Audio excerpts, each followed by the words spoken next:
The legislature is about to reconvene.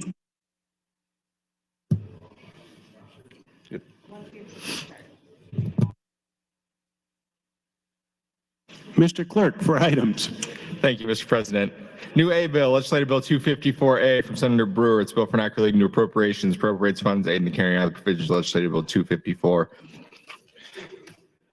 Concerning LB 191, Mr. President, Senator Michaela Cavanaugh would move to reconsider the bracket motion MO 352.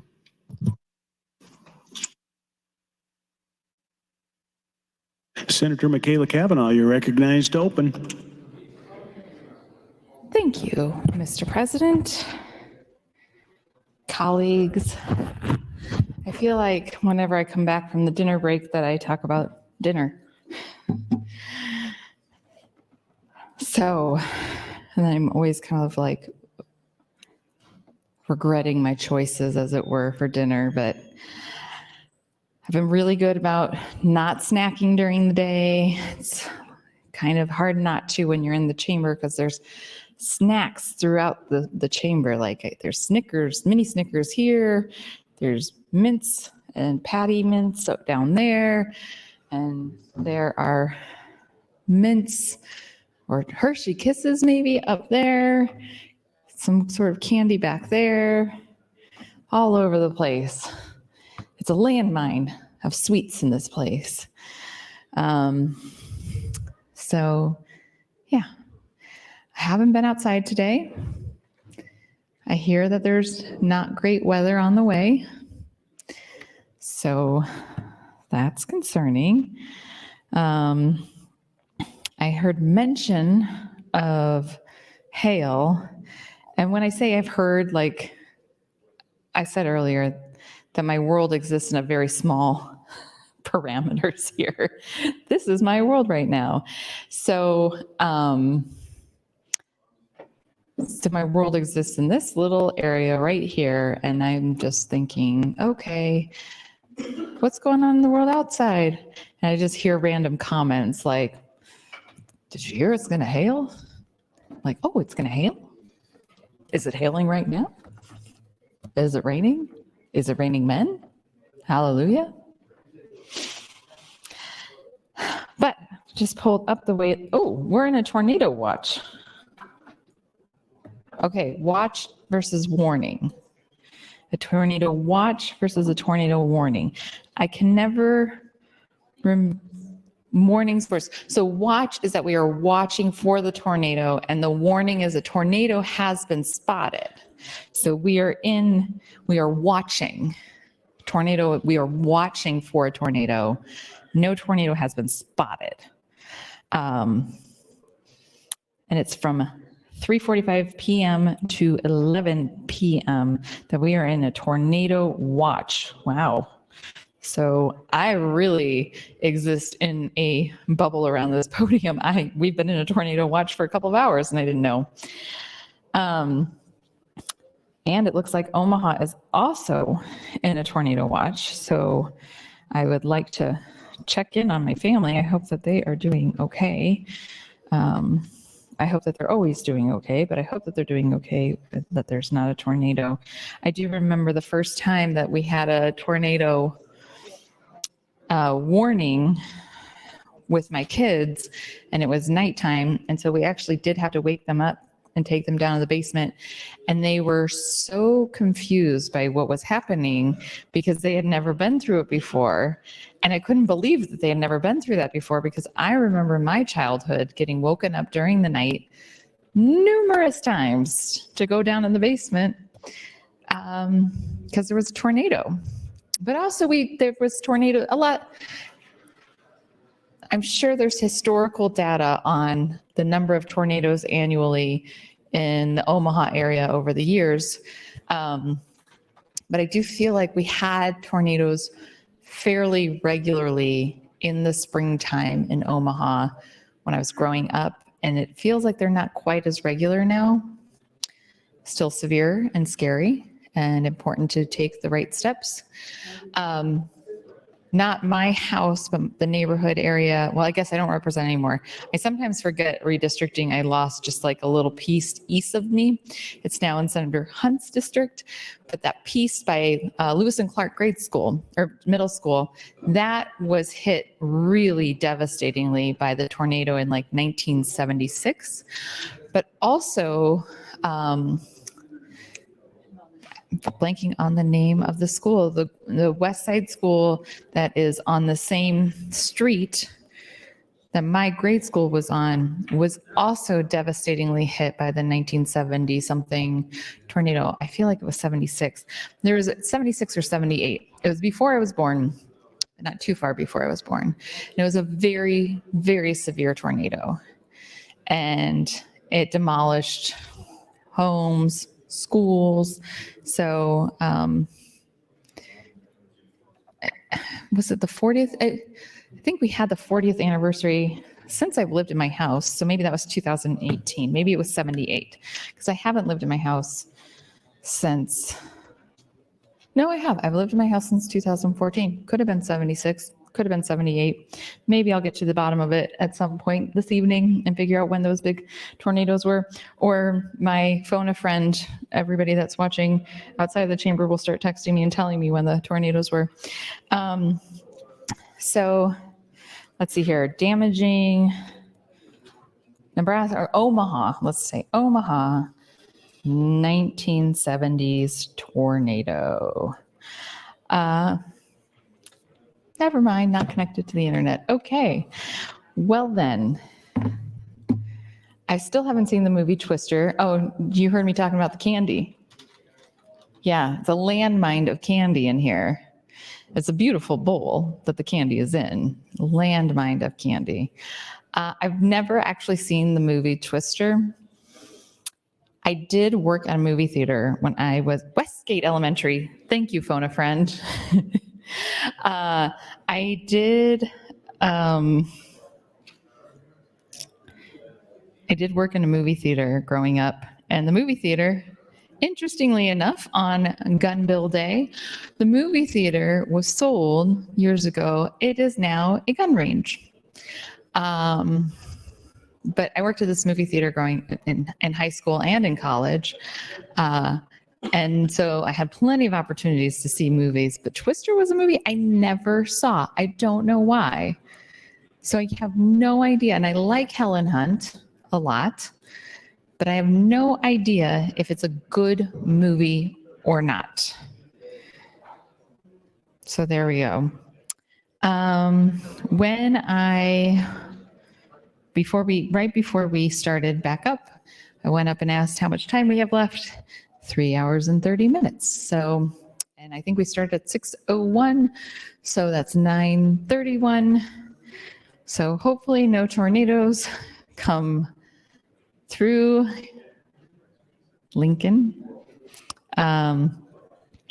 Interestingly, and maybe I'm making this up, but I don't think I am, but I could be, or misremembering the fact of it. But I think that there, generally speaking, are fewer tornadoes that go through a city than go around in the surrounding areas because of the temperature change.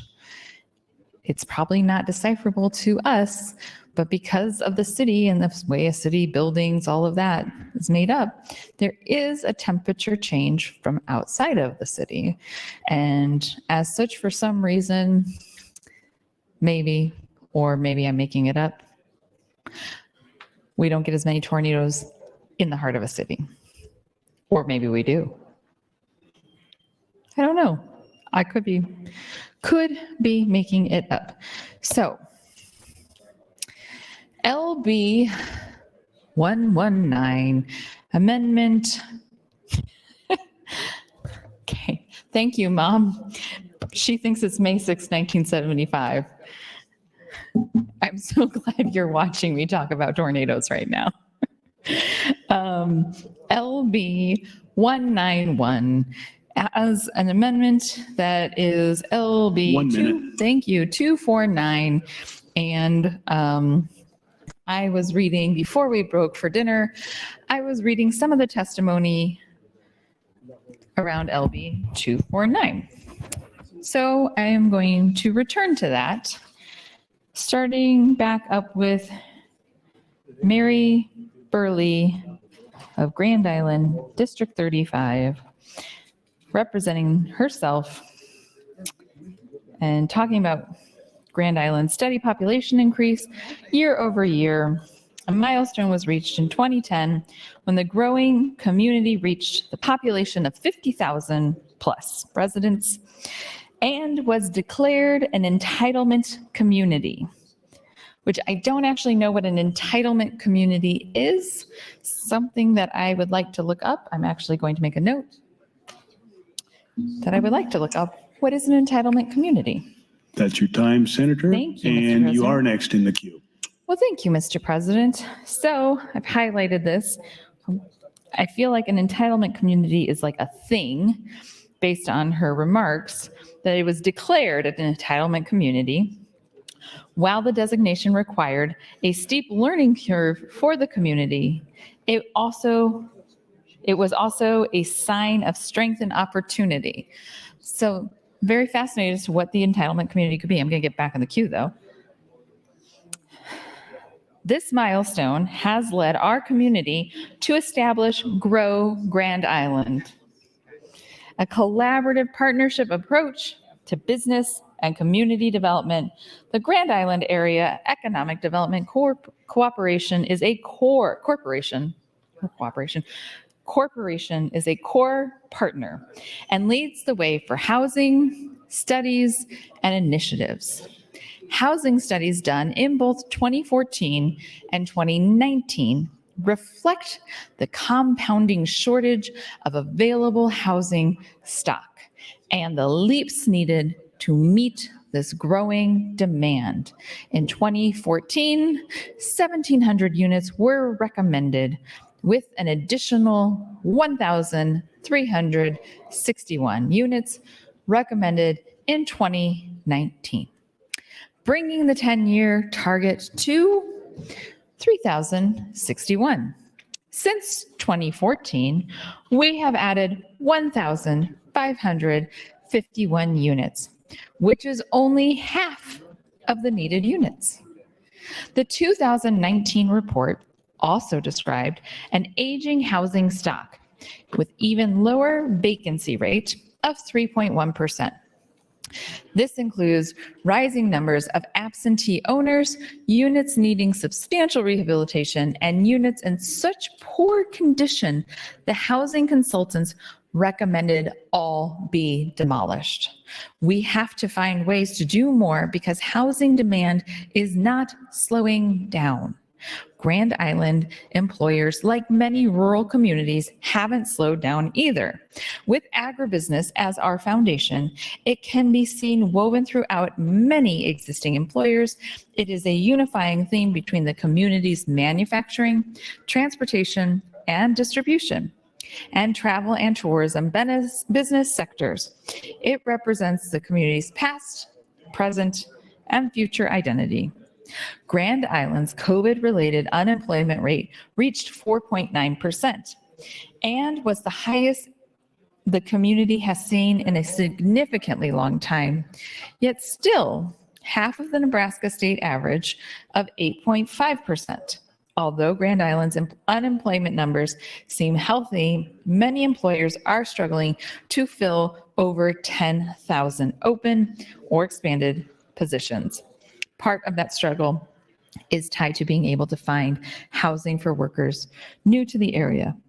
Grand Island was a grateful recipient of rural workforce housing funds in 2020. Our program prioritizes owner-occupied developments and market rate rental homes specific to student and intern housing. We offer 0% interest construction loans for 24 months and when the home sells, whichever comes first. When Grand Island opened the application opportunity for developers, we received 10 individual project applications requesting $13.5 million in RWH. 1 minute. Thank you, Mr. President. RWHF, when we only had $2 million to offer. If all 10 applications could have been funded at $2 million each, Grand Island would have recognized over $550 million in capital investment in new housing. It is evident that RWHF funds cannot solve our community's housing shortage, but it certainly does serve as seed money to spur larger investments in Grand Island. We humbly ask you to continue to support Nebraska's rural workforce housing fund, and increase the maximum award ceiling to $5 million. Grand Island, along with other communities in our great state, will benefit. Well, that is an excellent pitch. Thank you for submitting that online. That's your time, Senator. Thank you. Thank you, Senator Kavanaugh. Senator Hunt, you're recognized to speak. Thank you, Mr. President. I have concerns about AM 1330, which we'll get to shortly, about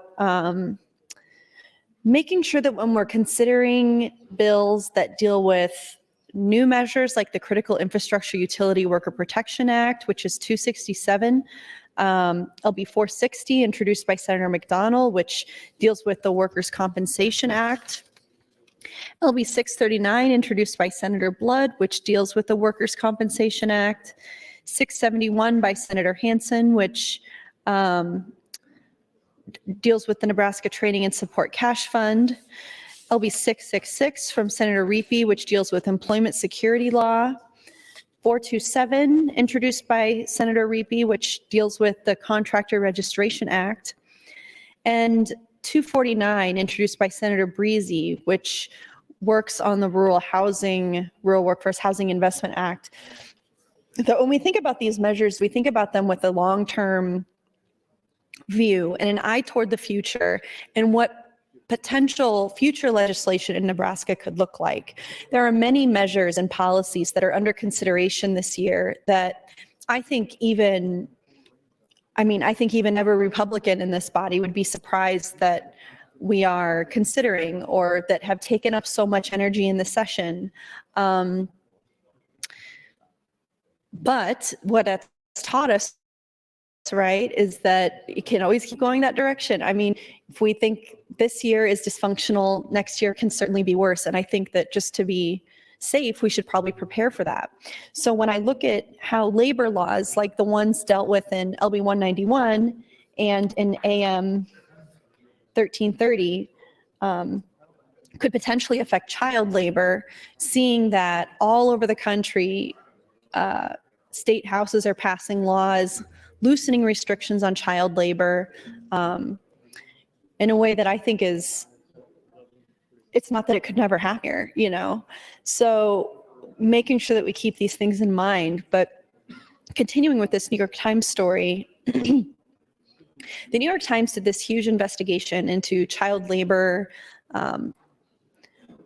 infractions, which is a federal law, including a case in Nebraska where a child was burned with caustic chemicals because they were working an overnight shift. This was a child of a migrant family. This is an immigrant child.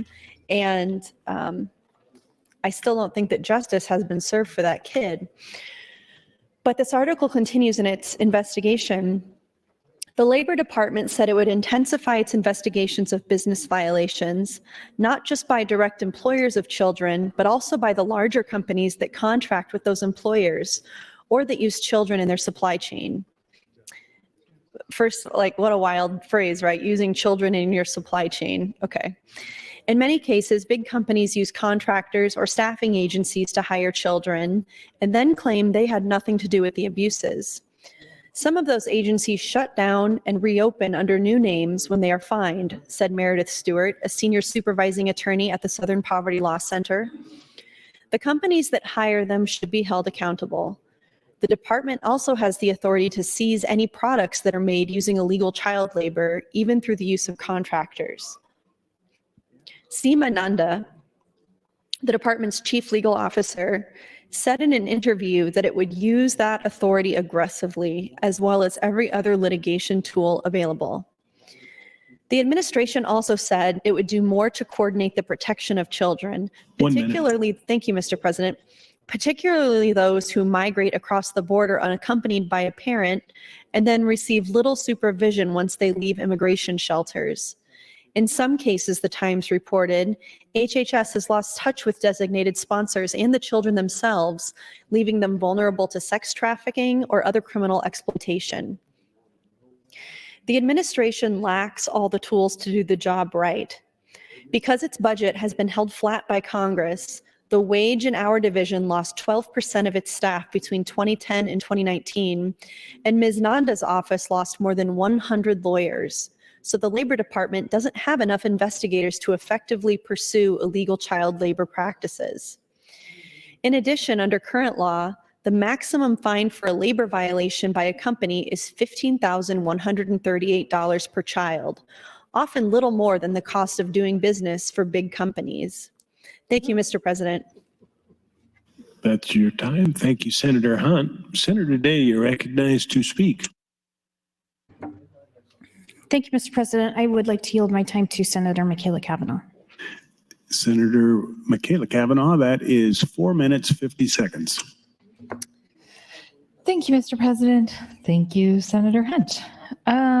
Okay, so LB 249, this is a letter from the former director of the Department of Economic Development, Anthony Goins, or Tony Goins.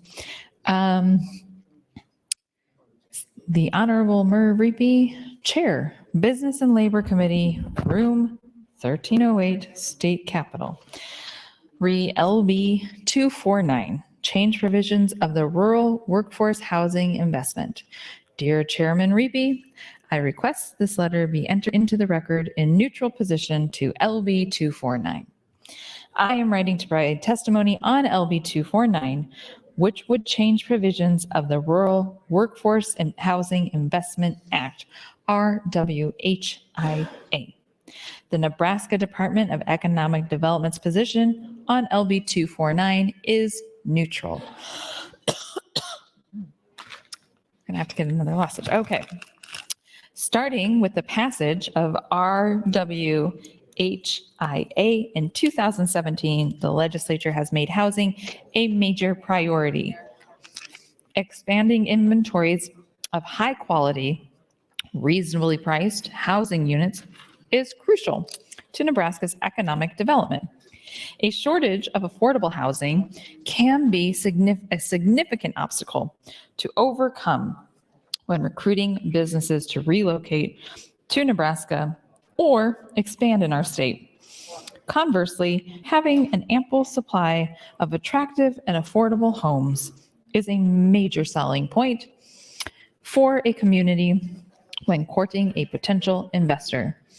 LB 249 would continue the state's recent track record of supporting the construction of affordable housing in our communities. At the same time, LB 249 would make changes to the RWHIA that deviate from the intent of the original legislation.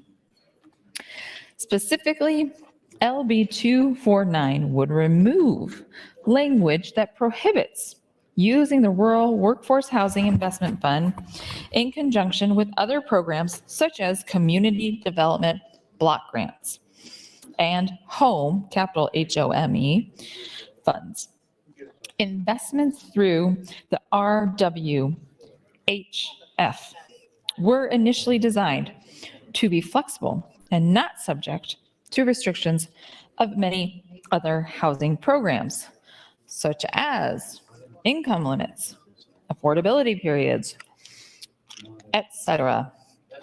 Eliminating this flexibility is a concern. The changes proposed through LB 249 would subject the RWHF to numerous federal rules. This would significantly increase the regulatory complexity of the RWHF program and the cost of administering it. Revisiting the language of LB 249 with an eye to minimizing the creation of new regulatory burdens may be worthwhile. 1 minute. Thank you, Mr. President. As the unicameral considers the bill, thank you to the committee for your dedication to making Nebraska a great place to live, work, and do business. I appreciate your time and consideration. At the Department of Economic Development, we look forward to working closely with you in 2023 to achieve our shared goal of growing Nebraska. Sincerely, Anthony L. Goins, Director. Okay, that is the end of that testimony. And I have other testimony, but I think I only have a few seconds left. So I am going to hold off on starting the next testimony until I start my next time on the microphone. That's your time, Thank Senator. You're next in the queue, and that's your last time before your close. Thank you, Mr. President. Snuck in a sip of water. If anybody would like to give me their time, I am happy to take it for my dramatic reading of the testimony from LB 249. Okay.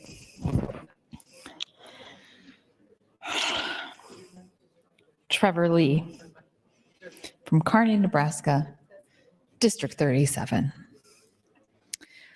Senator Murr Reapy, members of Business and Labor Committee, room 1524. P.O. Box 94604.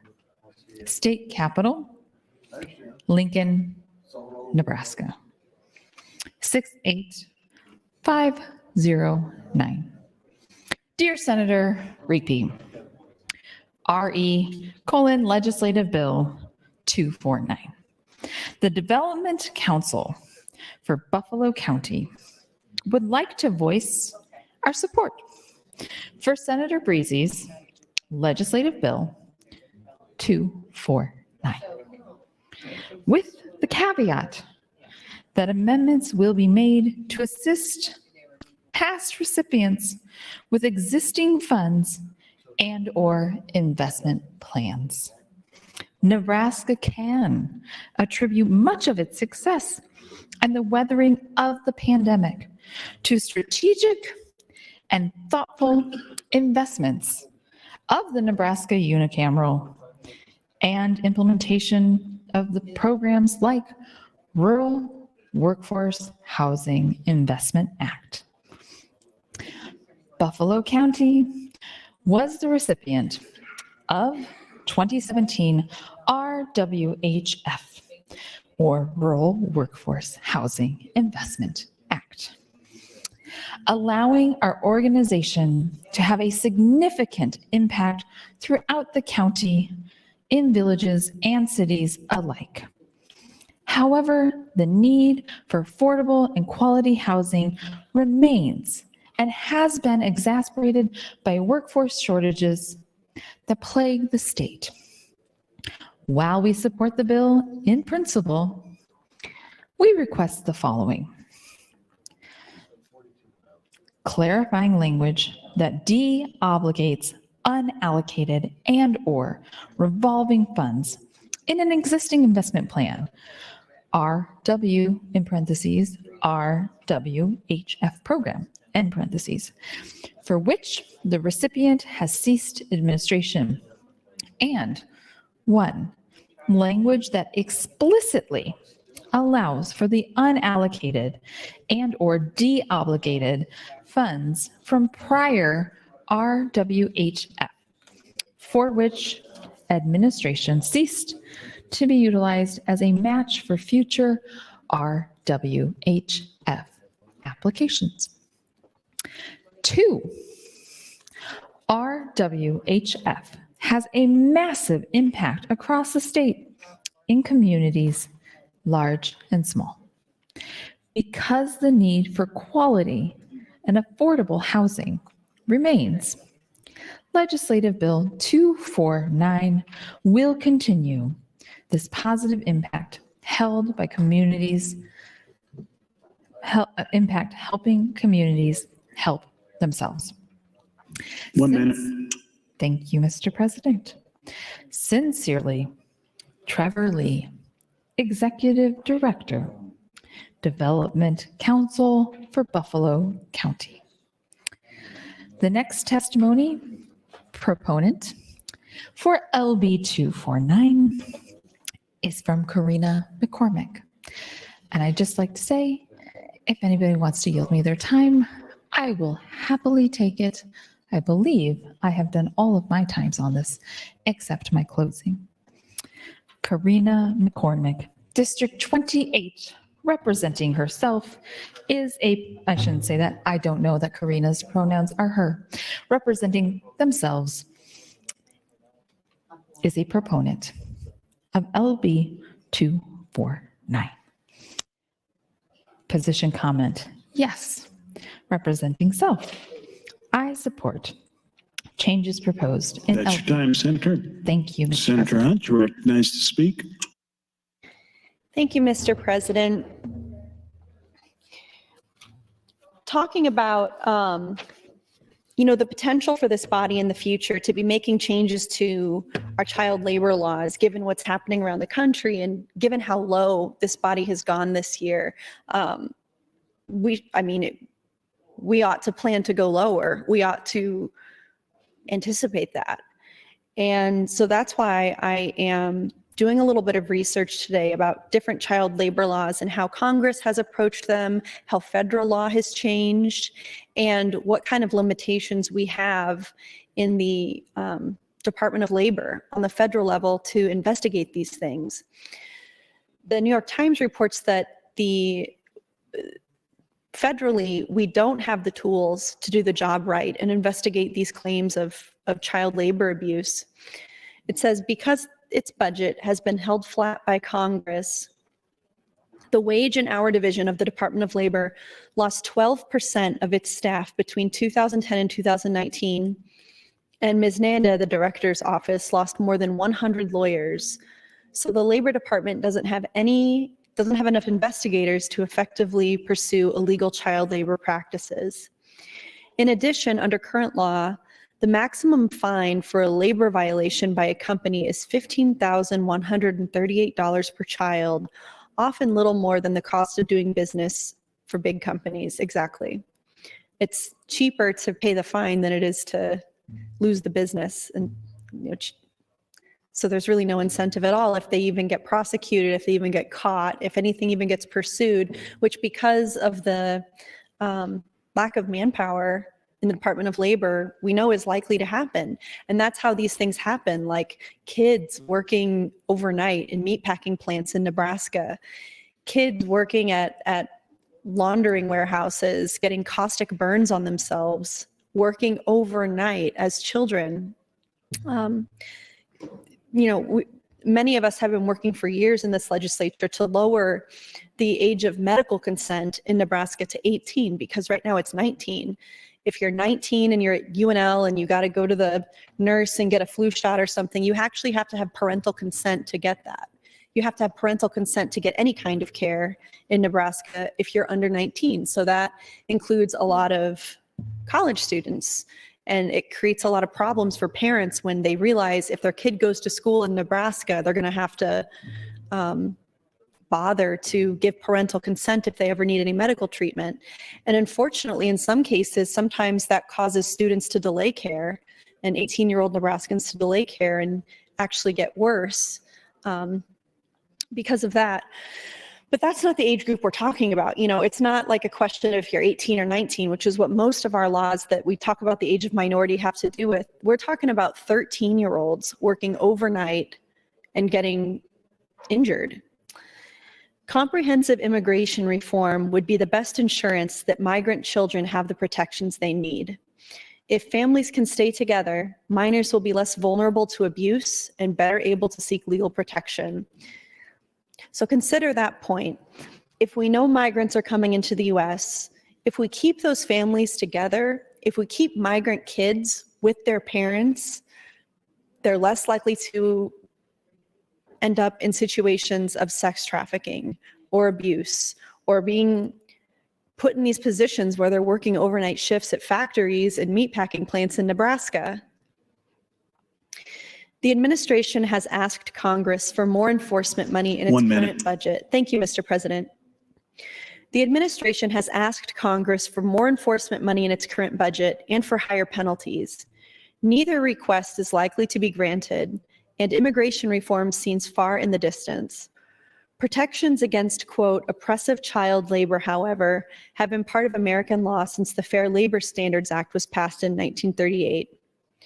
Dismantling those safeguards now puts young lives at risk. Thank you, Mr. President.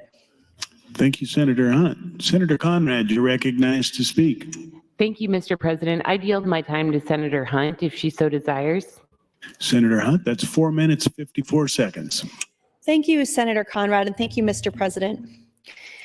Members of Congress are pressing for changes to the law and also changes to the Biden administration's approach because a lot of federal and state agencies are starting a crackdown on businesses that employ underage migrants.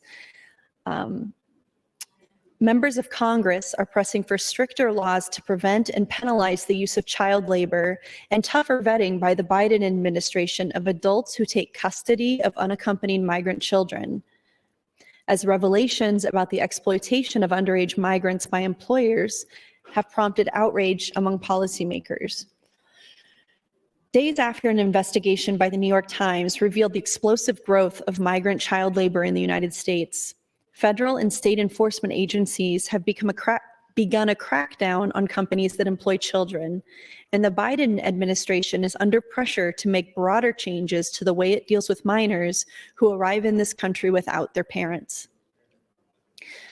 Top Senate Democrats sent a letter Friday demanding answers from the secretaries of the federal health and labor agencies by April 1st, saying they were, quote, deeply disturbed and that, quote, large numbers of unaccompanied non-citizen children are being placed with exploitative sponsors and working long hours in dangerous conditions. The letter, organized by Senator Dick Durbin, the number 2 Senate Democrat and chairman of the Judiciary Committee, raised concerns that the agencies in charge of these minors might be, quote, prioritizing speed of placing children with sponsors over the children's safety and well-being, end quote.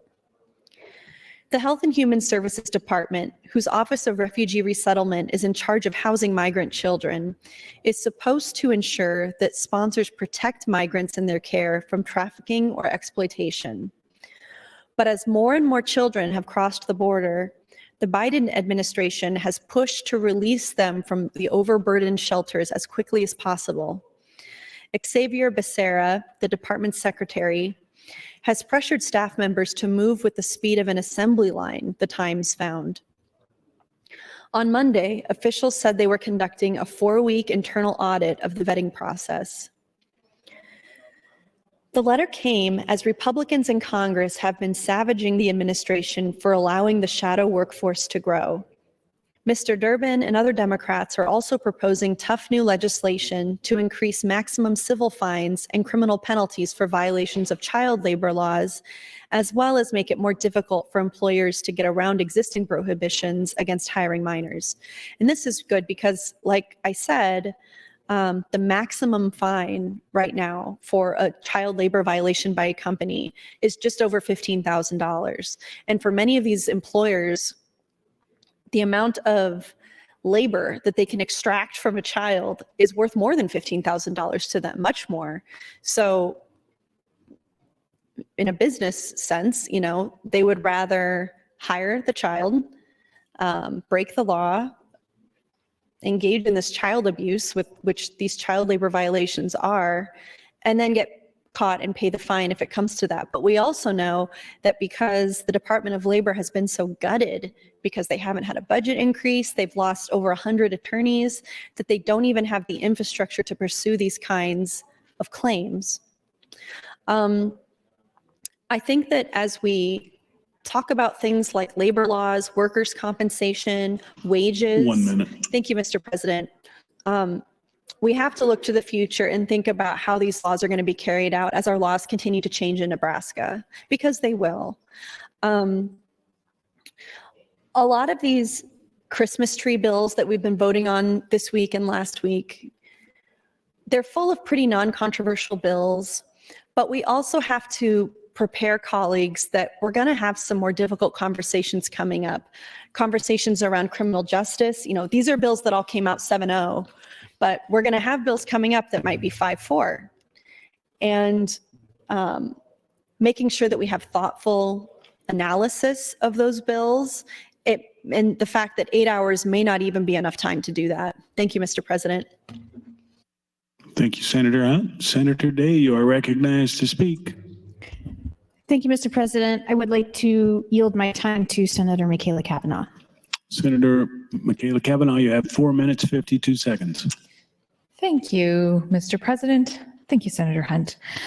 I am going to continue with the testimony from LB 249. Okay, so I left off at Karina McCormick, representing herself, District 28.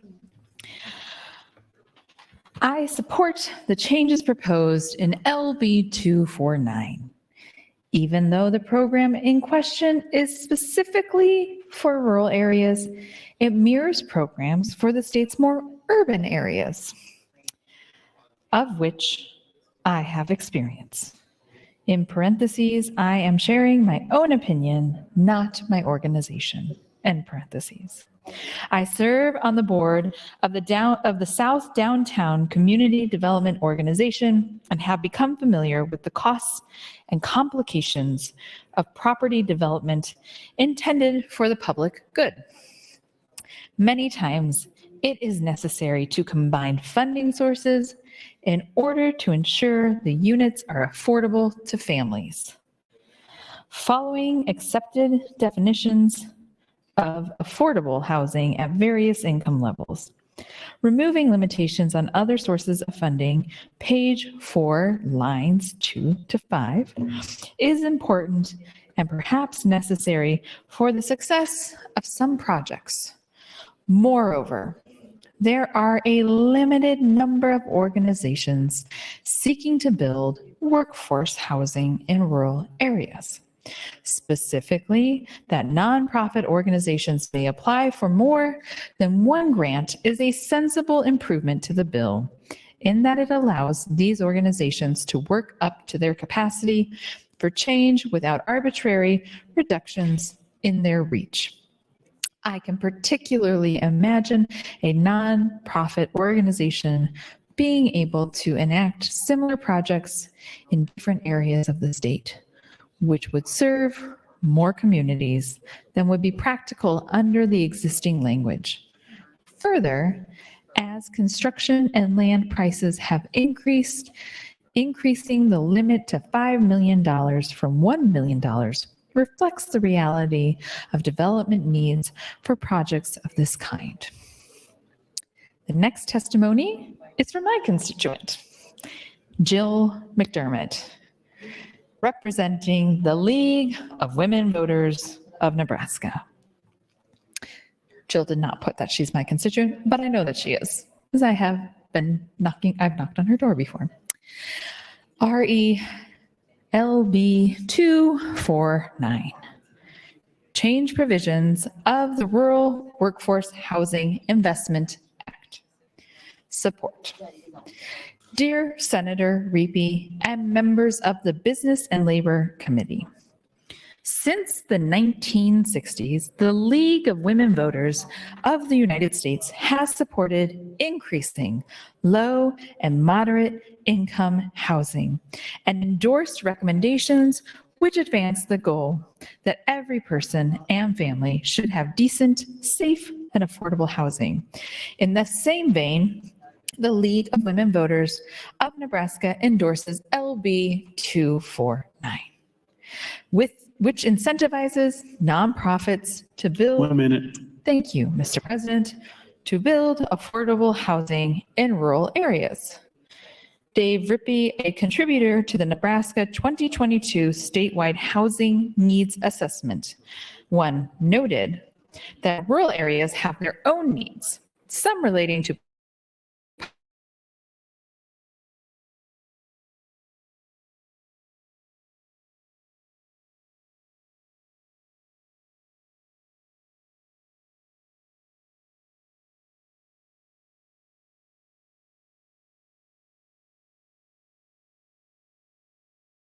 and renovation projects. 2, we agree with Senator Tom Breezy, who also remarked in the Omaha World Herald article, quote, that inadequate housing is curtailing economic growth in our state more than we realize, end quote. That's your time, Senator. Thank you. Thank you, Senator Kavanaugh. Senator Hunt, you're recognized to speak. And this is your last time on the motion. Thank you, Mr. President. I just got an email telling me, shut up, you ignorant C word that rhymes with my last name. You and Kavanaugh are ugly and incompetent. And now what I would expect to happen by sharing that, which by the way, getting emails like this many times a day, I would expect some of you to come over here in tears, put your hands on my shoulder and say, oh my God, nobody should have to go through that. Oh, I hope it was no one on our side, because that's not what we stand for. Or one of you would come up to me and stand and say, if you ever need someone to walk you to the parking lot to your car and you don't feel safe, you let me know. Or somebody would come up to me and say, nobody should ever talk like that to somebody, and yada, yada, yada, blah, blah, blah. You guys are so... I have a notes file, and the title of it is Things I Can't Say Right Now. Being in this chamber right now is like walking on eggshells around all of you scared little snowflakes who, if you have your feelings hurt, you're going to retaliate against the entire state of Nebraska in a way that decimates human rights, that takes people's... But what I think is important to talk about is what we can do in Nebraska to decrease instances of child labor violations. The letter from Senator Durbin came as Republicans in Congress have been savaging the administration for allowing the shadow workforce to grow. Mr. Durbin and other Democrats are also proposing tough new legislation to increase maximum civil fines and criminal penalties for violations of child labor laws, as well as make it more difficult for employers to get around existing prohibitions around hiring minors. Oh, Brian Schatz. Quote, the basic problem is this law is old and the penalties are so low as to be a joke, Senator Brian Schatz of Hawaii and the lead sponsor of the bill said in an interview, adding that he was working to persuade Republicans to back his measure. Quote, this is a growing problem and a perennial problem. We are playing with fire as a nation. On Thursday, Governor Kathy Hochul of New York announced a statewide campaign to crack down on these labor violations. Among other measures, Mr. President, is this my second or third time? Third? Okay, thank you very much. New York will create an anti-trafficking unit focused on immigrant workers and establish a child labor task force that will work with schools and businesses. I hope that next year we don't find that we have a bill like what we've seen in Arkansas or in Iowa, legalizing child labor through the night for 14-year-olds. If we do, and I say something on the mic to disparage supporters of that policy, I hope that your feelings aren't so hurt that you vote for the bill just to show me and teach me a lesson and spite me. I hope that someday we don't have, a trail of bills littered behind us in this state and this legislature that were only passed to teach a progressive a lesson. Thank you, Mr. President. Thank you, Senator Hunt. Senator Raybold, you're recognized to speak. Thank you, Mr. President. I would like to yield the rest of my time to Senator Michaela Cavanaugh. Senator Kavanaugh, that's 4 minutes, 52 seconds. Thank you, Mr. President, and thank you, Senator Raybold. I was reading my constituent, Jill McDermott's staff. Yes. Her League of Women Voters letter, and yes, Senator Hunt, I get comments like that all the time. Rhymes with bunt. And, Senator Day gets spat in the face. We get harassing emails all of the time. Extremely, extremely unkind. And really with the intention of intimidation. But it doesn't appear to matter to the body, so I will just keep on keeping on, being the bunt that I am. Okay, so League of Women Voters letter in support of LB 249. Dave Rippey, a contributor to the Nebraska 2022 statewide housing needs assessment, noted the rural areas have their own needs, some relating to population decline that has left 17% existing units vacant, in addition to properties that are old and uninhabitable. Much of the rural Nebraska faces lack of access to construction workers. It is estimated that at least 5,000 more workers would be needed to complete construction and renovation projects. We agree with Senator Tom Breezy, who also remarked in the Omaha World Herald article that adequate housing is curtailing economic growth in our state more than we realize. I'm going to pause for a second. Little trivia. There's a board game. It's a Nebraska board game. And my mom is the answer to one of the questions. Who wrote for both the Omaha Sun-Times and the Omaha World Herald? Well, it was Kate Kavanaugh. Just thought of that right now. I have no idea why. And moving on. Actually, that's not true. I know why I thought about that. Because I just said publicly, I just acknowledged publicly the horrible things that total strangers are saying to me. And I'm feeling bad about that, not because I give a hoot about any of you thinking anything about it, but I feel bad because I'm hoping that my mom actually isn't watching, because I don't want her to feel bad about it. And that is why I was thinking about my mom, who is one of the most amazing human beings one could ever have the joy and privilege of knowing. And she is so kind-hearted, and she is so compassionate, and I have learned so much from her. My mom once, I have no idea how old I was, 9 maybe, not once, more than once. There are so many times that this happened, but there was this one time we were driving down 84th Street, and there was this woman, and it was like between south of Center, somewhere but north of F Street. So somewhere near Mangelson's, and we were driving, and there was this woman with a bunch of plastic grocery bags. 1 minute. And she was walking towards the bus stop. She was probably walking from what was then Baker's on 84th Street. And she was probably, in my mind, she was probably like 100. She was probably like 60 or something. But clearly she was carrying heavy bags.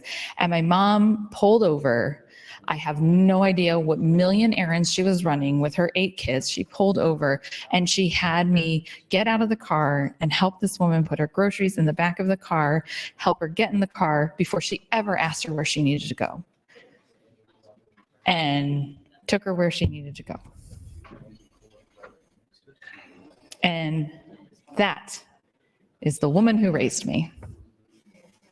Never needs to know what you need before she's willing to help you. Always willing to help you, no matter what it takes. That's who raised me. That's your time, Senator. Thank you, Mr. President. Senator Conrad, you are recognized to speak. Thank you, Mr. President. I'd be happy to yield my time to Senator Kavanaugh if she so desires.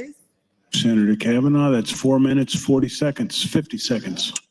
Thank you, Mr. President. And I'm out of times, correct? I just have my clothes left. Yes, That's correct. I'm seeing the nod. Okay. Yeah, the stories I could tell about my mom, I could fill an 8 hours with stories about my mom. Because, well, she's just like this bigger than life, warm, charismatic, caring person. I refer to my parents' house as an all-night truck stop because there's always people coming through, staying there, whether it's one of her 8 children's friends from coast to coast college that just need to stay someplace that was growing up. But now when our friends are traveling with their own families, they stay at my parents' house. Of course, my dad is also all of those things. But my mom is the one that, makes the world go round. And my dad would admit to that as well. My mom has opened her home to anyone and everyone and just is such a generous, kind-hearted person. And it's great to have a parent that you like, that you get along with. It's amazing to have a parent that when you're an adult, you enjoy being with, like as a friend. And that is my mom. She is just awesome. Everyone thinks, now I've said previously that I'm a good cook. And I am a good cook. Everyone thinks that my mom is a good cook. And I wouldn't say she's not a good cook. I would say it is hard to judge if Kate Kavanaugh is or is not a good cook because she is the master of getting other people to cook. She is the master of putting the ingredients out on the island in the middle of the kitchen for whatever dish it is she wants to see come to fruition, and walk by various people that are in the house and just mention the meal that she wants to see. Oh, it'd be great to have like roasted asparagus with dinner. Don't you think roasted asparagus sounds really good for dinner? I am just craving roasted asparagus. And all of a sudden somebody takes up the cue and makes the roasted asparagus. I mean, it's impressive, next level sort of subliminal messaging, but that is how I'm not sure if my mom is actually a good cook or not, because she gets other people to cook. No, I'm just kidding. She is a good cook. I actually learned to cook from her. But she doesn't have to cook because she has so many people around her all the time that she gets us to cook. She also tries to get me to play bridge. This is a whole thing. This is a whole Michaela and Kate thing over the game bridge. I learned once when I was 13 to play bridge, and it was my grandfather that was helping teach me, and apparently he was not following the rules. This is my mom's dad. He was not following the rules. He was purposely trying to irritate my grandmother because he thought it was funny. And so he taught me his way of playing bridge, which apparently was not my mother or my grandmother's way of playing bridge. And I was very confused. 1 minute. And then I didn't have time to play again until I was an adult. And now bridge is a game that I think I would really enjoy. My mom always tells me that I would really enjoy it. But I don't get to sit down when I'm like at a family thing, because I got little kids. They're 9 and 7 and 4. And so playing bridge is a strategic game and also math, and you have to pay attention. And it's really hard to do that if you are being asked to get a million different snack items or negotiating a snack item. It's very hard to focus on bridge. So someday when my children are a little bit older, I promise, Mom, I'm saying it publicly, I will learn to play bridge and I will play with you, and I'm sure I will lose, and that would be great. Thank you, Mr. President. Thank you, Senator Kavanaugh. Senator Raybold, you're recognized to speak. Thank you, Mr. President. I would like to yield the rest of my time to Senator Megan Hunt if she so chooses. Senator Hunt, that's 4 minutes, 50 seconds. Thank you, Mr. President. As we get more into the session, we are going to have more controversial bills to discuss, not just on their own, not just like the ones that we already know about, that I won't mention because I don't want to hurt anyone's feelings and possibly jeopardize the votes for those bills, but for bills that can be put into packages and Christmas trees, like what's going on with LB 191, with AM 1330, which has 1, 2, 3, 4, 5, 6, 7 bills in it. And that's not the most. We had one bill that had 21 bills put into it as a Christmas tree. And it made one of my colleagues make a joke. We were talking about different drinks, like cocktail recipes for the session. And he said, well, there's one called The Package, and it's just 21 types of different alcohol. And I just thought that was funny. But we're going to start seeing bills get put into packages that are controversial. We're going to see this with bills coming out of judiciary, of course, criminal justice bills. But there are also bills in the Business and Labor Committee that could have been part of this package and didn't make it on because I think we were anxious about having something in the bill that could pull support off of it. And then other people would be getting in the queue and other people would be talking about it. And one of those is LB 670, which would prohibit employment discrimination based on sexual orientation and gender identity. If you've been in the body or followed politics at all, then this concept is definitely not new to you. And this was the first time, one of the first times that this bill was presented to the Business and Labor Committee based on just a slight difference in this bill. So under current Nebraska law, employers can legally discriminate against employees or prospective hires on the basis of their gender identity or sexual orientation. And this means that LGBTQ Nebraskans can be legally denied job opportunities that they're otherwise qualified for. They can get passed over for promotions, even if they're the most qualified candidate.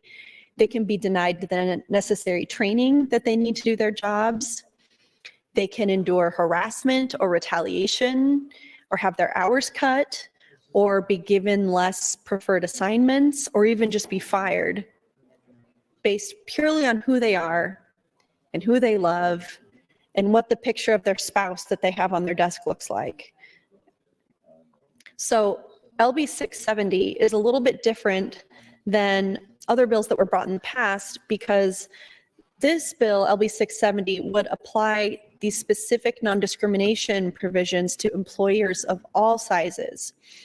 So in the past, we've introduced bills that just applied to employers with 15 or more employees. And this one would apply to employers of any size that have any amount of employees. The reason for this, as many of us on the Committee on Business and Labor know, is that our Nebraska employment laws that dictate the rights of employers and employees, for the most part, only apply to businesses of 15 or more employees.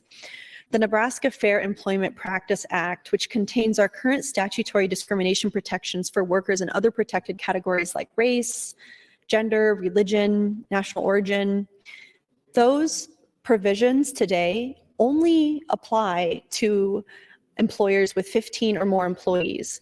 So while other bills have simply stuck these two additional protected categories, which is gender identity and sexual orientation, thank you, Mr. President, into that law's list, what LB 670 does is applies these protections to employers of all sizes, not just the ones that are in the Fair Employment Practice Act.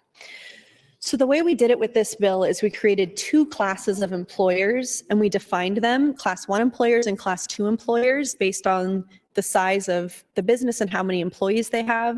And I'll explain more about this on my next time on the mic. Thank you, Mr. President. Thank you, Senator Hunt. There seeing no one else in the queue. The question for the body. Oh, excuse me, Senator Michaela Cavanaugh to close. Thank you, Mr. President. You wouldn't want to miss out on my next story about my mom. 4th of July. 4th of July with Kate Kavanaugh.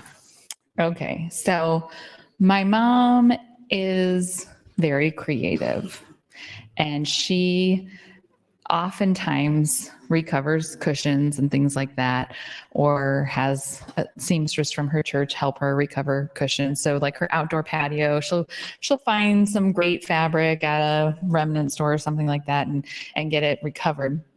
So one year she decided to make tablecloths in addition to recovering the fabric, and she had extra fabric. So she thought it would be fun, or maybe she thought it would be funny, unclear, but she made matching dresses for my sisters and sister-in-laws and I and herself to wear out of the 4th of July tablecloth fabric. And she was so tickled by this endeavor of hers that she did it again the next year. So there became a series of 4th of July tablecloth matching dresses. They were not well made. I'm sorry, Mom. They were okay made. They were a rush job. I mean, let's be honest. They were a rush job. And she again, no pattern, just like A-line dresses, stitch it up quick, sort of thing. They were not sized at all. And this was before any of us had kids. So maybe we were all similar sizes then, but they were not sized. I do remember, again, creative lady. She used Borsheim's as a jewelry store, and I guess they have other things in Omaha, and they are known for their burgundy satin ribbon.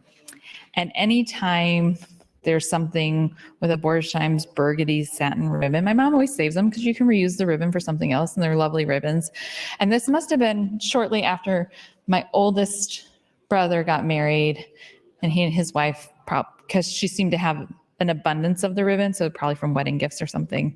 So she used the ribbon and she laced it through the neckline of the A-line dresses, so that instead of having a zipper or a button or anything, we just tied it in a bow in the back with the burgundy satin ribbon. Riveting, right? The ribbon is riveting. What? Did you say something? No, you wouldn't dare? So yeah, that is another Kate Kavanaugh story. She wrote a column, as I previously mentioned, for the World Herald, and it was about family life. And I think it was in the paper on Tuesdays. So every Wednesday, the lunch ladies would talk to me about it. They'd say that I read what you said to your mother. This was almost every week. I read what you said to your mother. And I would say, she takes creative license. It's not a direct quote. I wasn't as terrible. Well, I probably was as terrible as I came off in print in black and white. I cannot imagine having me as a teenager. Whew. Yeah, that's tough. Mr. President, how much time do I have left? 1 minute, 5 seconds. Okay, I have 1 minute, 5 seconds. What thing can I share about my mom in 1 minute and 5 seconds? She was watching earlier today because she texted me that she liked my blue on blue. She watches a lot, and she probably would have been a better legislator than me, but here we are. I'm sure over the years I've tried to get her to run, but I'm grateful that she didn't because Senator Frederickson represents her, and I think it's a real joy to have him here. So I see people are starting to come back in from the dinner break. And I know we have not quite a cloture vote present, so we'll have to figure that out. But I think we're about at the end of That's your time, All Senator. right, thank you. Call the House roll call vote. There's been a request to place the House under call. The question is, shall the House go under call? All those in favor, vote aye. All those opposed, vote nay.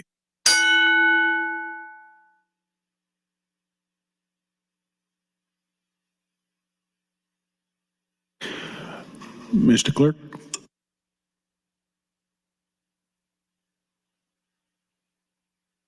11 ayes, no nays to go under call, Mr. President. The House is under call. Senators, please record your presence. Those unexcused senators outside the chamber, please return to the chamber and record your presence. All unauthorized personnel, please leave the floor. The House is under call.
Senators Wishart, DeBoer, Hunt, and Brandt, please return to the chamber and record your presence. The House is under call.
All unexcused senators are present. The question is the motion to reconsider. There's been a request for a roll call vote. Mr. Clerk. Senator Aguilar, Senator Albright. Voting no, Senator Arch. Voting no, Senator Armendariz. Voting no, Senator Ballard. Voting no, Senator Bostar. Voting no, Senator Bostoman. Voting no, Senator Brandt. Voting no, Senator Brewer. Senator Breezy. Voting no, Senator John Kavanaugh. Voting yes, Senator Michaela Kavanaugh. Not voting, Senator Clements. Voting no, Senator Conrad. Voting no, Senator Day. Senator DeBoer. Voting no, Senator DeKay. Voting no, Senator Dorn. Voting no, Senator Dover. Senator Duncan, Senator Erdman, Senator Frederickson, Senator Halloran, Senator Hansen, Senator Harden. Voting no, Senator Holcroft. Voting no, Senator Hughes. Voting no, Senator Hunt. Voting yes, Senator Ibach. Voting no, Senator Jacobson. Senator Kauth. Voting no, Senator Linehan. Senator Lippincott. Voting no, Senator Lowe. Voting no, Senator McDonald. Senator McKinney. Senator Moser. Senator Merman. Voting no, Senator Raybold. Voting no, Senator Reapy. Voting no, Senator Sanders. Voting no, Senator Slama. Senator Vargas. Senator Von Gellern. Voting no, Senator Walls. Voting no, Senator Wayne. Senator Wishart. Voting no. Vote is 2 ayes, 27 nays, Mr. President. The motion fails. Raise the call. Mr. Clerk. Next motion, Senator Michaela Cavanaugh would move to recommit LB 191 to committee. Senator Michaela Cavanaugh, you're recognized to open. Thank you, Mr. President. Okay. So I was trying to look at the weather and see how it's going out there. Because I see a lot of people are gone and just wondering how if everybody's getting home safe. Gone for the night, probably smart to leave for the night. And just looking at the weather, and I honestly don't know how to read the radar as far as a tornado goes. So I can see that there's a storm. I'm also worried about how the weather near my house,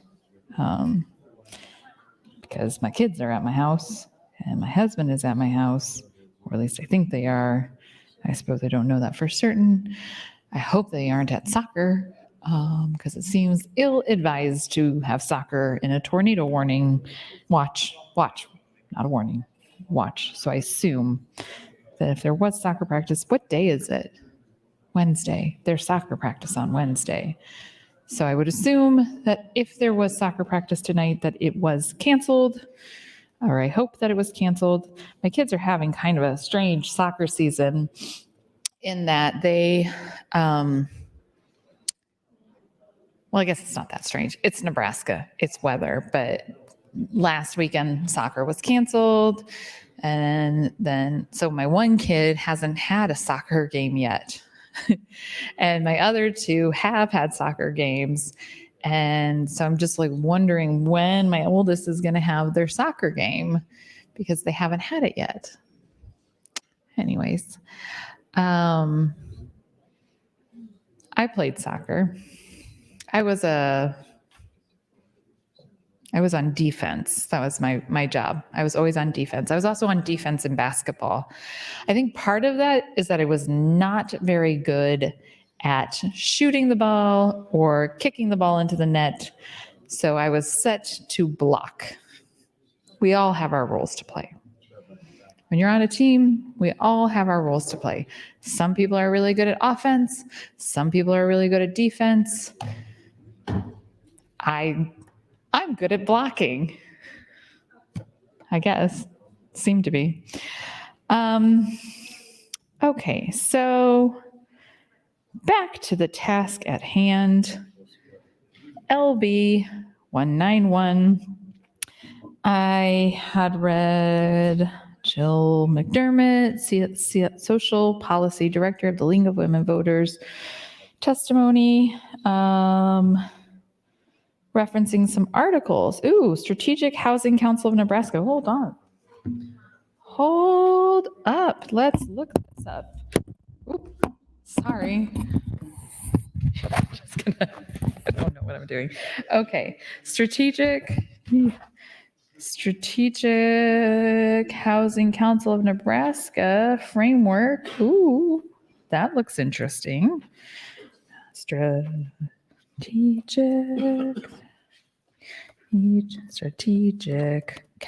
housing not Air Command, Housing Council of Nebraska. What do they have? Ooh, they have housing needs highlighted. That's something from the Nebraska Public Media News, new statewide strategic framework to address Nebraska. This is from January 18th. Opportunity-nebraska.nebraska.gov. I don't think this is what they were referencing in their article, but let's dive in, shall we? New statewide strategic framework to address Nebraska's largest housing challenges. And this is the Nebraska Investment Finance Authority, or NIFA. I think NIFA had a conference this week here in Lincoln. I feel like I heard that, but it could have been last week because I've kind of lost all concept of days and time. And so maybe it was last week. Okay. Statewide Strategic Housing Committee aims to spur economic development by increasing the number of affordable and attainable housing units. Nebraska's 2022 Strategic Housing Framework, Nebraska's Investment Finance Authority, is proud to announce a bold new plan to create fundamental changes in statewide housing efforts. Nebraska's 2022 Strategic Housing Framework, developed in coordination with the Governor's Office by the Strategic Housing Council, a coalition of representatives from government at all levels, local agencies, nonprofits, and developers from across the state. The framework aims to spur economic development and improve Nebraska's quality of life by increasing quality, affordable housing options. Adequate housing is an essential component of community economic growth and citizen well-being, said Kathy Mesner, co-owner of Mesner Development Company. As a member of the Strategic Framework's core planning team, it is my hope this plan stimulates greater housing activity throughout the state by identifying methods that reduce risk and expand opportunities for communities of all shapes and sizes. This framework is straightforward, focused, and actionable. It is an excellent plan to help improve housing in the state and make Nebraska the good life for all residents, said Jeff Chambers, Senior Project Director at the Center on Children, Families, and the Law, and member of the core planning team and Strategic Housing Council. Having been in the housing and homelessness field for over 20 years, being part of this process and reviewing the final framework has renewed my hope that together we can meet the housing needs of all Nebraskans, he said. The framework's data assumptions are based on the 2022 statewide housing needs assessment conducted by Queen City Development on behalf of NIFA and the Nebraska Department of Economic Development. The framework identifies two major housing challenges. First, housing is unaffordable in many areas of the state. Second, a lack of housing options exists, especially for seniors and low-income households. The framework also asserts the lack of housing options makes it difficult for employers to attract workers to their communities. Nebraska has a unique opportunity to grow, said Casey Belitz, probably mispronouncing that, Strategic Housing Council member and Chief Operating Officer of the Nebraska Community Foundation. But that's not going to happen without more places for people to live. The work that NIFA has led to create this framework gives the state a roadmap to make real progress on the housing challenge, he said. The council has transitioned into the action phase of the project and will work to implement the outlined strategies over the next 5 years. This statewide focus process brought together housing advocates from all walks of life to address much needed policy changes, said Gary Pearson, President and CEO of the Nebraska North Platte Area Chamber and Development and Council member. Studies, however, are only as good as the effort to 1 minute. implement the recommendations. Much work is still ahead.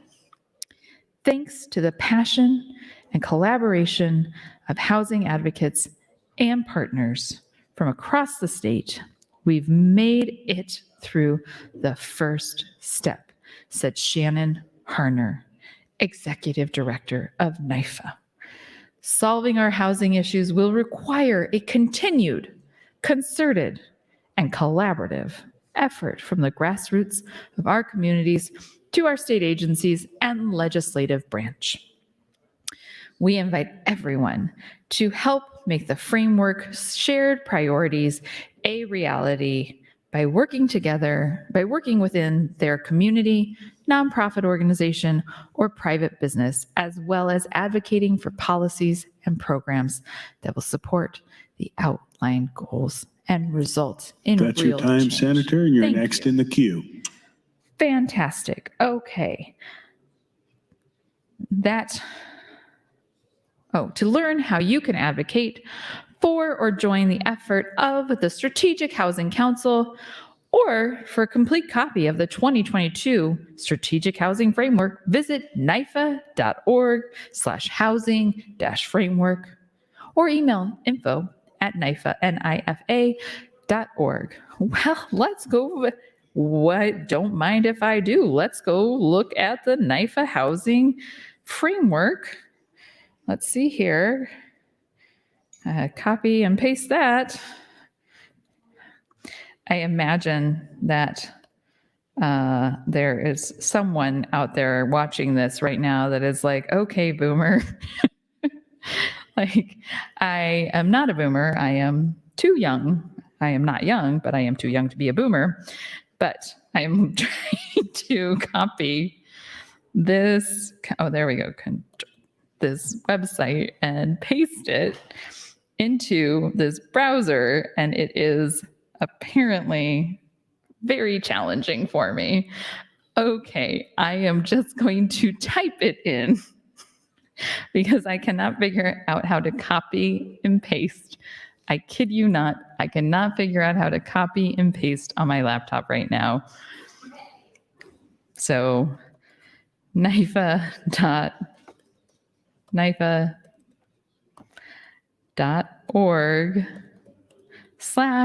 what was it? Housing-framework. Okay. Housing-framework. And magical machine. There we go. Nebraska's 2022 Strategic Housing Framework. Vision statement. All Nebraskans have safe, affordable, quality housing choices to rent or own. As a result, affordable housing is the driver of community well-being and economic opportunity. Okay, 40 years NYFA. Introduction. Nebraska is at a crossroads. Our state's competitiveness and economic future hinge on solving the housing crisis. Failure to act on this crisis will result in shrinking and fragmented neighborhoods, diminishing community vitality, stagnant and declining economies, and worse outcomes for people's health and education. In short, if we do nothing, Nebraska and Nebraskans will lose out. The Strategic Housing Council, with support from the Nebraska Department of Economic Development, Wellstone Collaborative Strategies, Queen City Development, and NYFA board and staff, developed Nebraska's 2022 Strategic Housing Framework to outline a way forward. There is a full document. There is the document without appendices. There is appendices only. These are all for download, by the way. There is the executive summary, the Housing Industry Council report, the 2022 Nebraska Housing Needs Assessment, Well, this is just a treasure trove of information. Now, do I start with the appendices only, the full document, or the document without appendices? If I'm going to dive into the appendices, I think I would do at least the full document, if not just solely the appendices. 1 minute. Thank you, Mr. President. I am going to roll the dice and go with appendices only because I'm kind of intrigued as to how this will work out for me on this journey of discovery of the housing plan without reading the report, but just looking at what they used for appendices.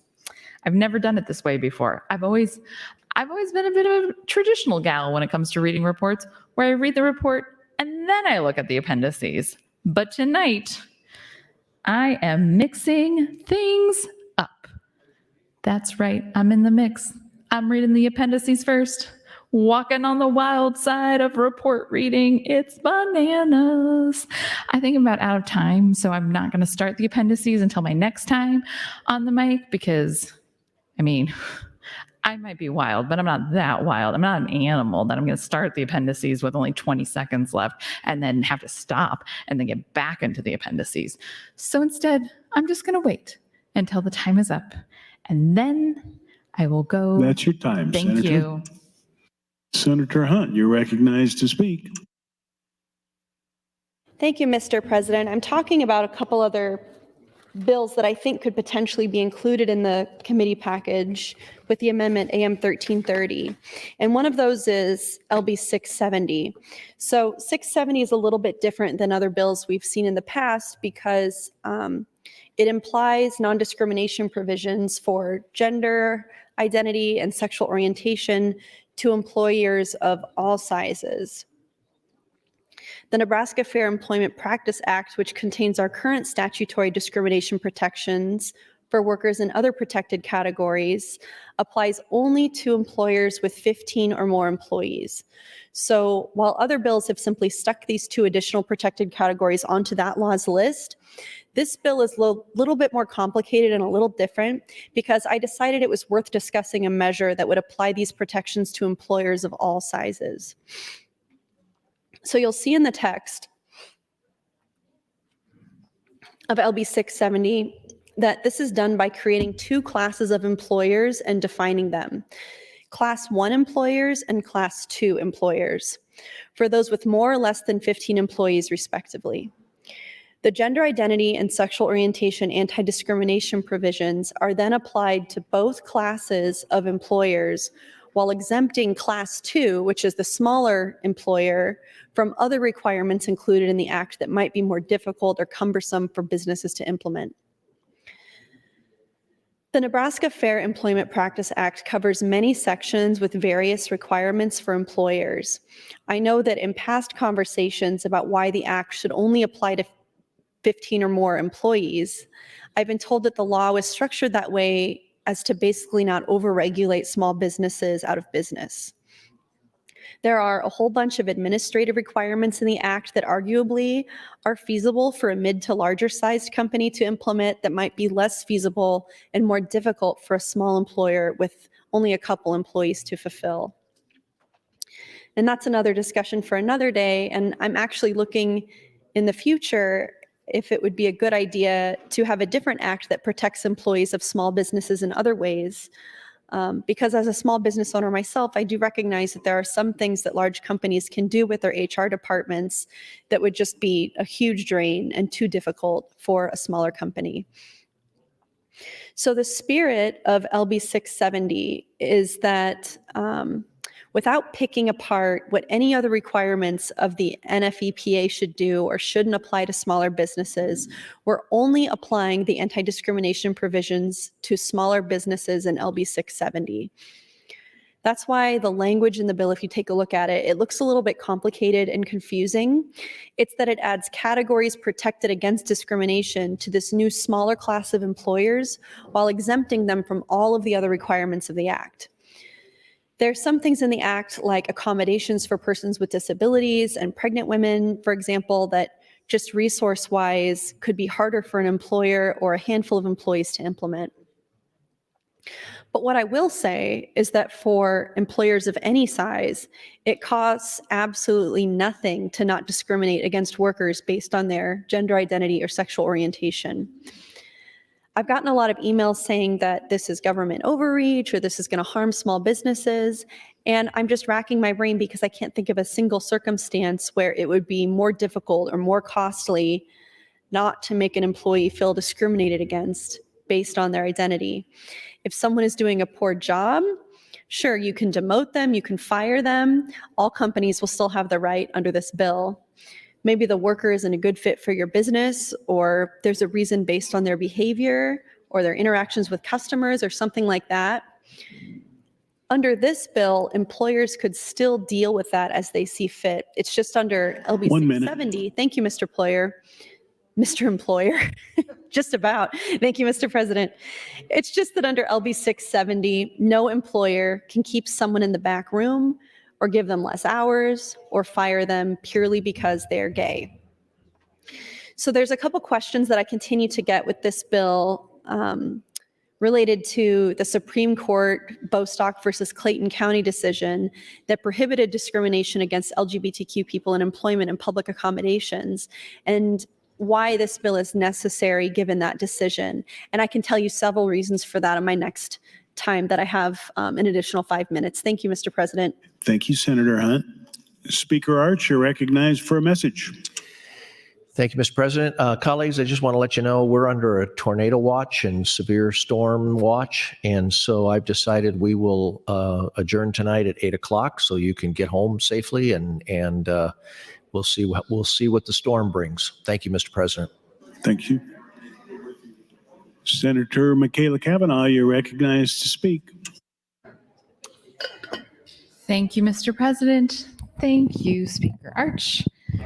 Okay, well. And it is your last time before you Thank close. you, Mr. President.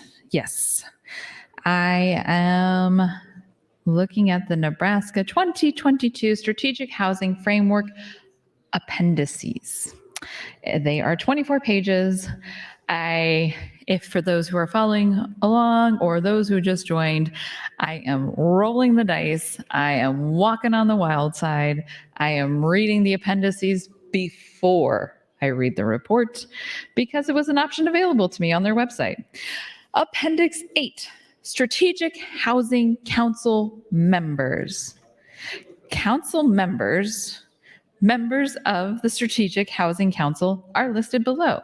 Positions, titles, and affiliation for each member are also listed to document the diversity of housing expertise at the table during framework development, but does not indicate or imply support from those entities. Asterisks denote core team members.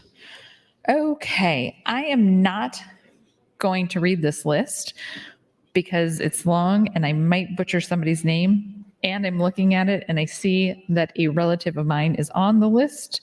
So I am going to skip down. Then there's additional advisors.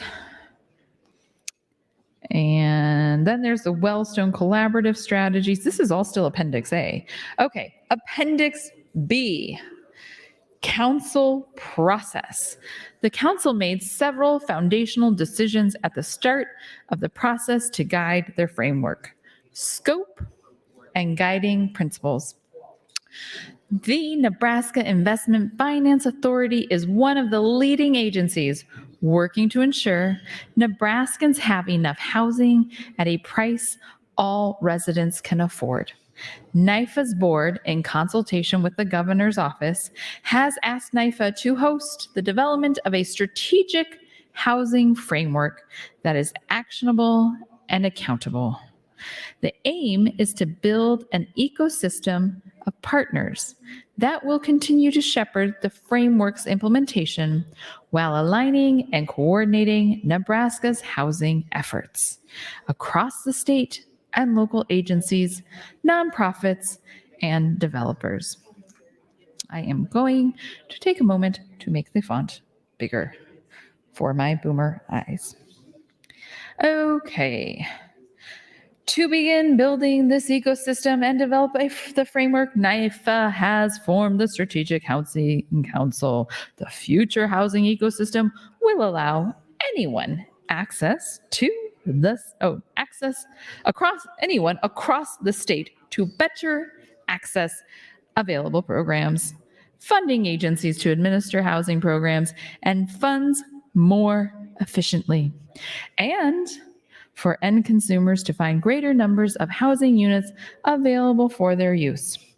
Our framework will be bold and shall create fundamental change. Specifically, it will be collaborative, ensure coordination, and align among developers, nonprofits, local governments, state and federal agencies, and programs. Kind of wanted to do jazz hands with the programs. And programs. No one entity owns the problem or the solution. Build upon what is. Thank you, Mr. President. Build upon what is currently working. Highlight and expand upon existing solutions addressing our housing issues. Tolerate risk to encourage innovation. Encourage and pilot innovative solutions while understanding the risks through data-driven processes. Be measurable. I lost my place. Be measurable. Develop the ability to understand whether we are closing the existing gaps. Be actionable. Ensure there are clear owners, timelines, resources, and evaluation criteria to implement the strategies we set forth. Address local needs. Address the specific needs across the state, noting that challenges and solutions may look different in different communities. There will not be a cookie cutter approach. Consider expanded impact. That's your time, Thank Senator. you. Senator Hunt, you are recognized to speak.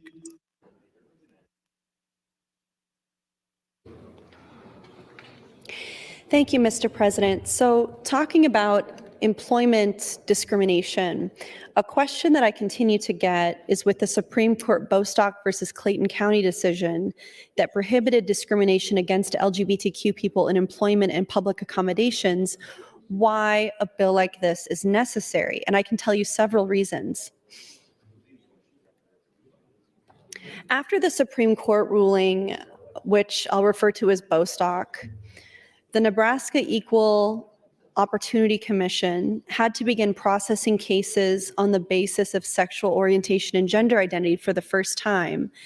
And I've had extensive conversations with the commission in my past efforts on this topic, and they came in support of this bill because they've informed me that it would be really helpful for them and they could do their work more expediently and more efficiently and complete their investigatory duties if we had this minimum standard in our Nebraska state law.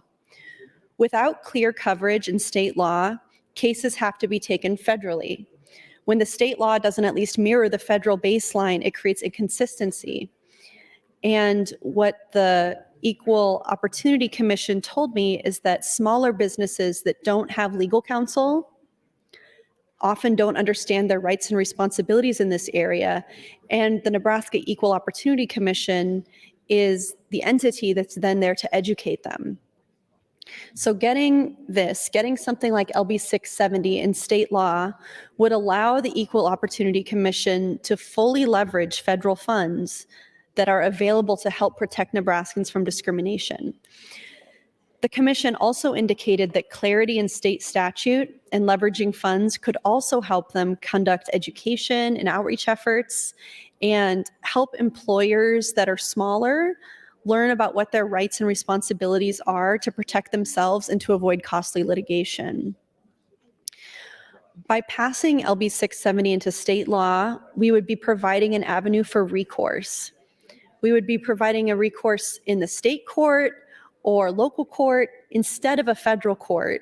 And that is going to be so much more accessible and so much more affordable for parties on either side. Litigating something in federal court is costly. It takes a lot of time. It takes a lot of money. It often takes a lot of travel. And that affects all stakeholders, no matter what size of a claim you're on. And as it stands, because we have a patchwork of federal, state, and local laws that all have different employment thresholds, this creates a lot of uncertainty for employers and for employees. We know that business leaders in Nebraska see policies like this as essential to economic growth. The Omaha Chamber has indicated that their membership is considering this to be a priority this year and is willing to throw more support behind it than ever as part of their recruitment and retention efforts. Representatives with the Omaha Chamber have told us that they've had talented recruits that decided they didn't want to come here to Nebraska because they knew they wouldn't be protected under the law. So it's not just some abstract fear, it's really literally happening that people are not coming to Nebraska because of our non-discrimination laws here. Polling shows that 75% of Nebraskans support these protections, including 67% of people in small towns and 82% in medium and large cities, including 63% of Protestants and 78% of Catholics. This is from the UNL Bureau of 1 minute. Thank you, Mr. President. This is from the UNL Bureau of Sociological Research from a study in 2018 that was also covered in the journal Star.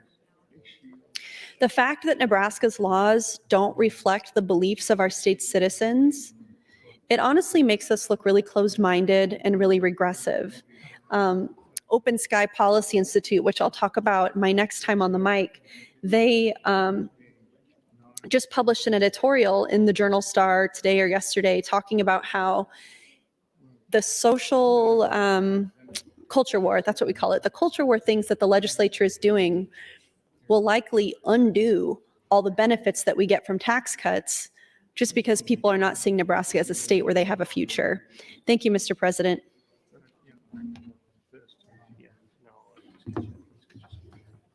Thank you, Senator Hunt. Senator Conrad, you're recognized to speak. Thank you, Mr. President. I would yield my time to Senator Hunt if she so desires. Senator Hunt, that's 4 minutes, 55 seconds. Thank you, Senator Conrad.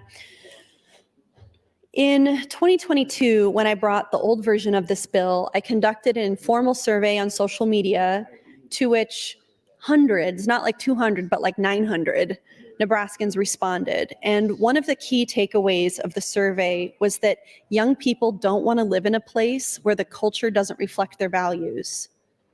You guys all know this because your kids tell you this and your grandkids tell you this. Your kids and grandkids who have left the state are lobbying you on these culture war bills, and you know exactly how they feel about these things. You know exactly how most Nebraskans feel about these things. We know that workers are hesitant to stay or come to a state that doesn't offer protections and security to their positions. Creating a home in a new community that doesn't legally appear to be supportive of who you are is very difficult. It's a lot to ask people to do that in Nebraska. We are competing with our neighboring states for top talent, and we can't afford to be one of the only states left that tells young people that they're not welcome here just because of who they are. 67,000 Nebraskans identify as LGBTQ, and this issue matters to them a lot. Just knowing that they won't be fired because of who they are or who they love, and that we can finally codify that into statute as the Equal Employment Commission has encouraged us to do. So LB 670 is a little bit broader than Bostock because it, in a good way, if you hate equality, so I'm talking to you, it authorizes all cities and villages to adopt their own ordinance preventing discrimination. So cities and villages and everybody could make their own law around this. It doesn't say that the state law is going to be the only thing. It covers all county personnel and state government workers. It covers labor organizations, and it covers contractors.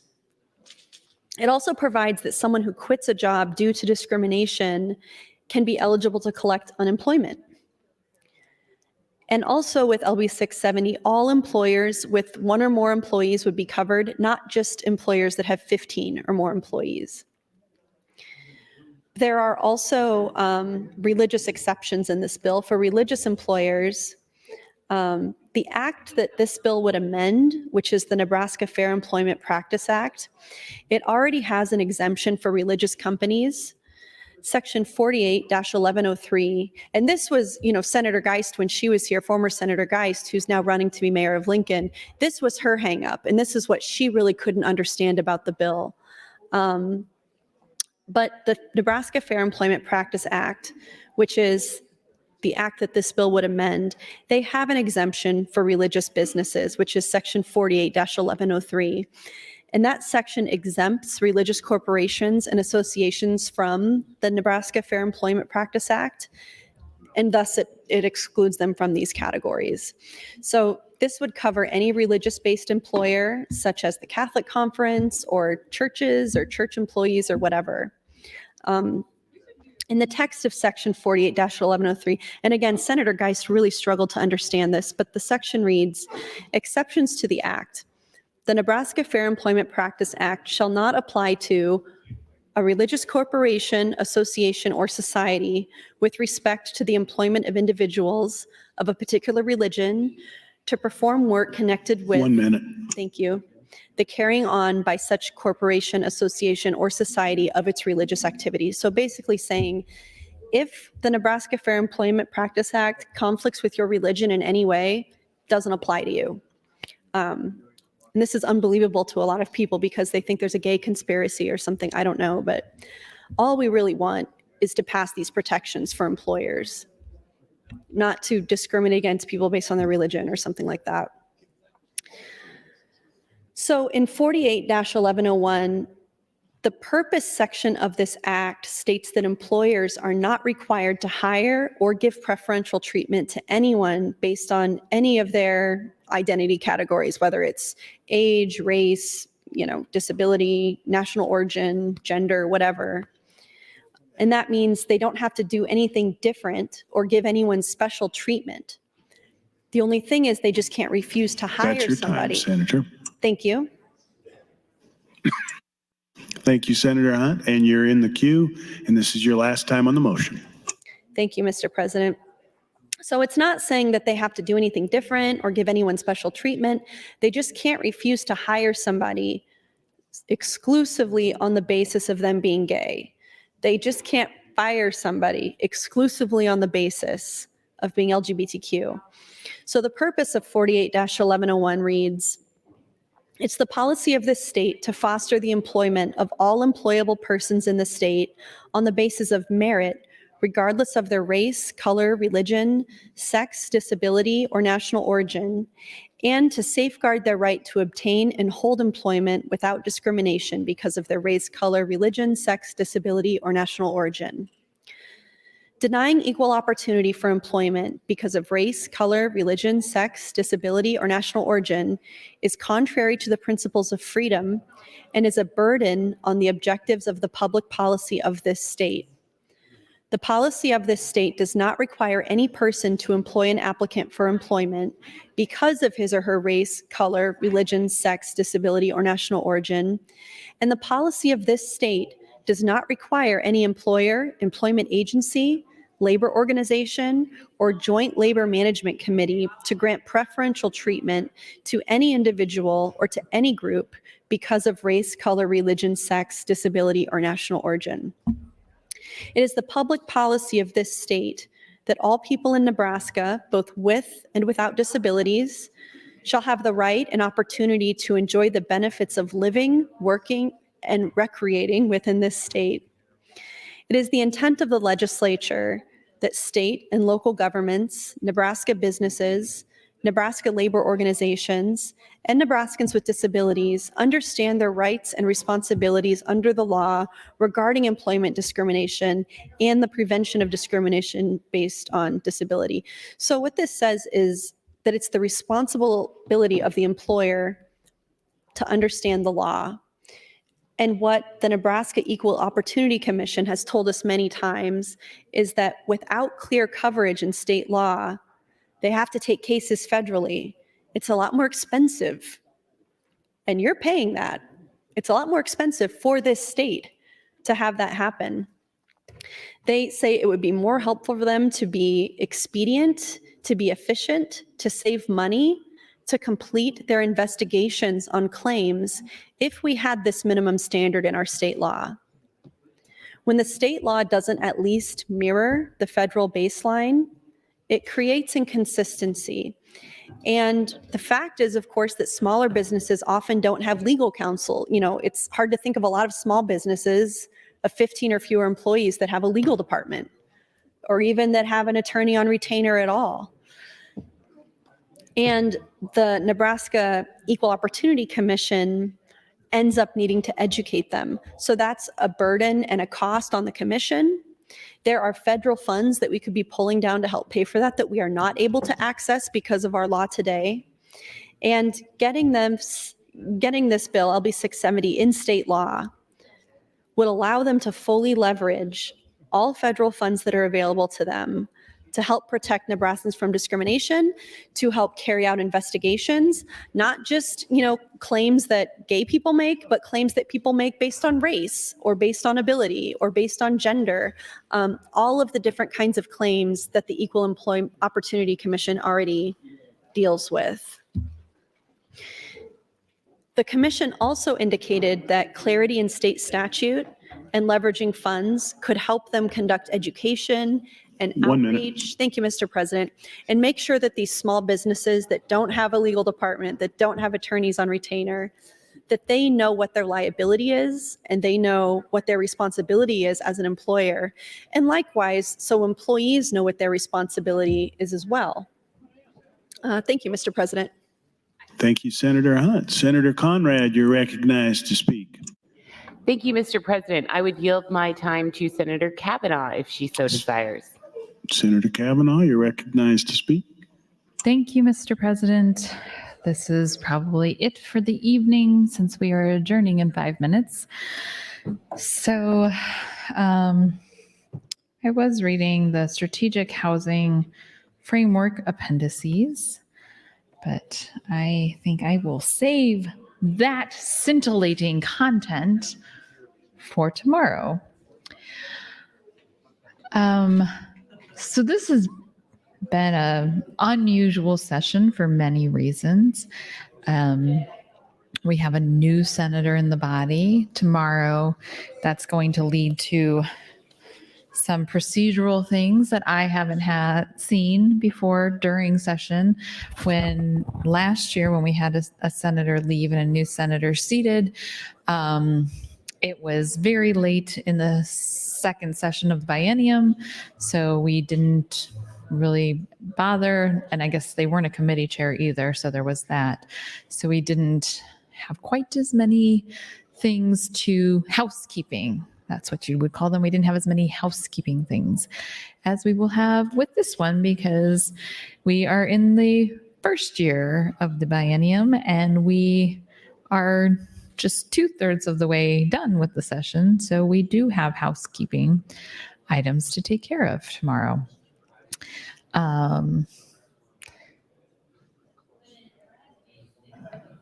Yeah.